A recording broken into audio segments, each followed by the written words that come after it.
करते लीला ललित विभिन्न।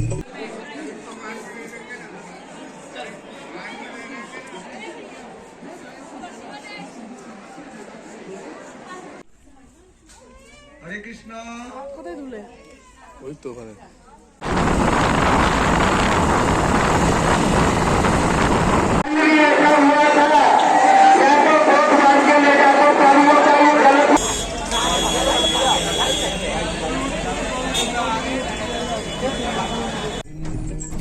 নমস্কার, রাধে রাধে বন্ধুরা।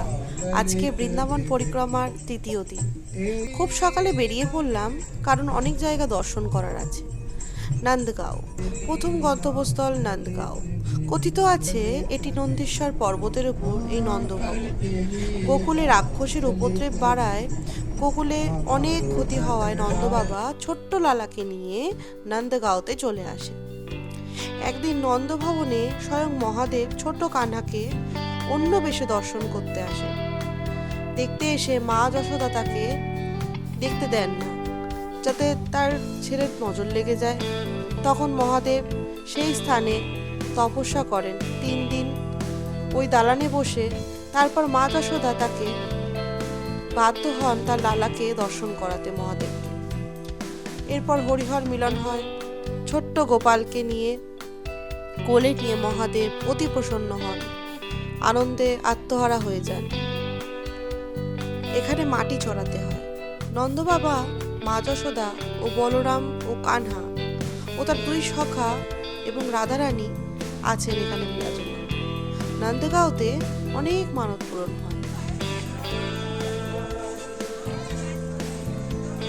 এরপরে আমাদের নন্দগাঁও থেকে বেরিয়ে সব মার্কেটগুলো দেখতে পাচ্ছি। অনেক মার্কেট এবং লস্যি দোকান টোকান রয়েছে, সেগুলো পেরিয়ে এই নন্দভবনের উপর। এটা বলা হয় যে স্বয়ং মহাদেব। নন্দভবনে আমরা চলে এসেছি। এবার একটু এগিয়ে গেলেই সামনে পড়বে নাট মন্দির, যেখানে শ্রীকৃষ্ণ তার 2 সখা এবং মা যশোদা, নন্দবাবা এবং রাধারানীর বিগ্রহ রয়েছে। এখানটাই তার মন্দির। প্রচুর ভক্তের সমাগম সেদিন হয়েছিল। প্রচুর ভক্ত, প্রত্যেকে তাদের ছোট ছোট অনেক সন্তানদের নিয়ে গেছে। এই যে এই পুরো নাট মন্দিরটা। এখানে বলতে হয়, এগিয়ে যেতে হয় আর বলতে হয় পাপা পাইয়া চলে কানহাইয়া, এরম বলে বলে বসে বসে একটু এগিয়ে যেতে হয়। এবার আমরা চলে এলাম মানে মন্দিরের ওপরে চলে এলাম। এখানে ওপরের পুরো ভিউটা ভাবা যায় যে 5,500 বছর আগে এই ভবনেই শ্রীকৃষ্ণ মা যশোদা নন্দ বাবার সাথে এখানেই থাকতেন। কত লীলাই না করেছেন, মানে আমরা ভাবতেও পারি না। কত অবাক লাগছে যে কিভাবে সে থাকতেন এখানে, কত লীলা করেছেন।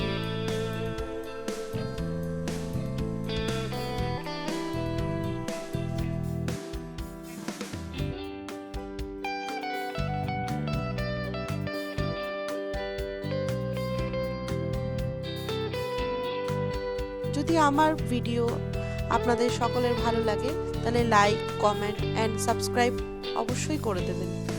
চ্যানেলটিকে একটু সাপোর্ট করবেন।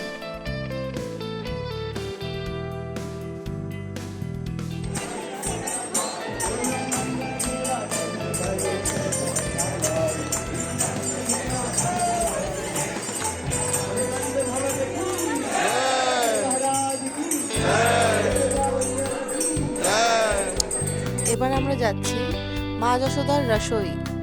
এখানেই মা যশোদা শ্রীকৃষ্ণের জন্য ভোজন বানাতেন। আমরা ঢুকলাম না, বাইরে থেকেই পুরো দৃশ্য দেখালাম। দেখতে দেখতে চলে এলাম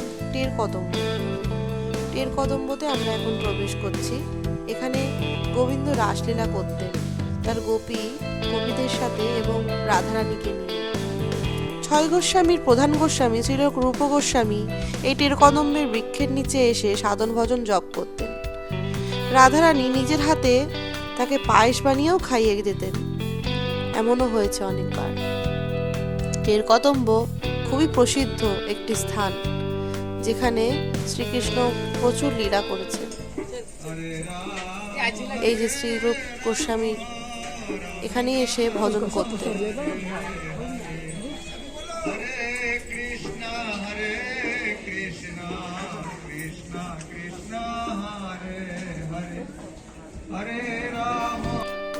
এবার আমরা চলে এলাম প্রেম সরোবর। প্রেম সরোবর এখানে প্রথমবার শ্রীকৃষ্ণ রাধারানী দেখা করেছিলেন এবং বহুবার এখানে এসে দেখা করতেন তারা। এই প্রেম সরোবরের প্রচুর লীলা আছে।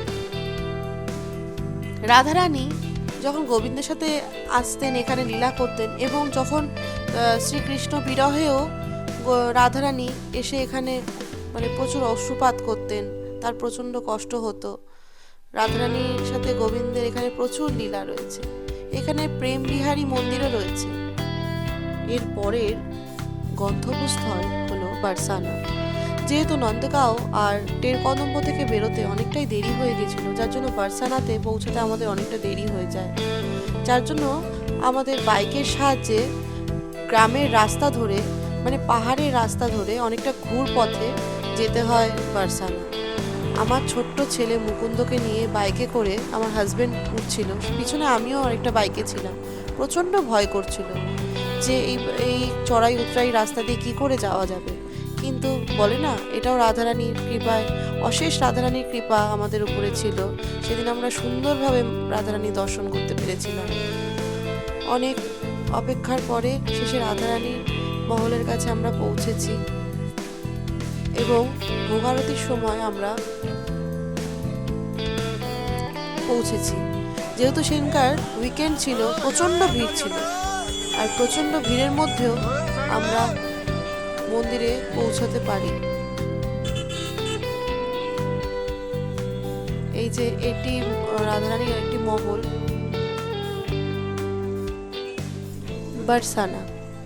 ব্রহ্ম পর্বতের উপরে এই বারসানা মহল তৈরি হয়েছে।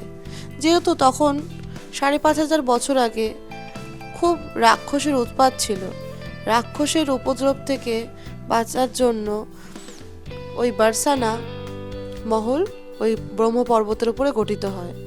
বরদান ছিল যে যদি কোনো রাক্ষস সেই ব্রহ্ম পর্বতে আসে তাহলে সে পাথর হয়ে যাবে। এই জন্য এই মহল এখানে করা। রাধারানী এই মহলে বসবাস করতেন এবং এই বারসানাতে কতবার শ্রীকৃষ্ণ দেখা করতে আসতেন। এই ভোগারতির সময় আমরা পৌঁছেছি। প্রচণ্ড ভিড়, ভোগারতি দর্শন করতেও পেরেছি। সবই অশেষ রাধারানীর কৃপা ছাড়া কিছুই না।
পিলিপোখর।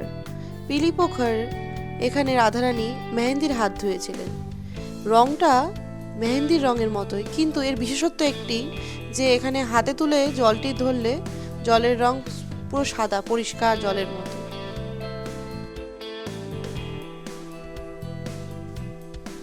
আমাদের লাস্ট গন্তব্যস্থল গিরিরাজ মহারাজ। গিরিরাজজি মহারাজকে দর্শন করে আজকে আমাদের তৃতীয় দিন পরিক্রমা শেষ করলাম।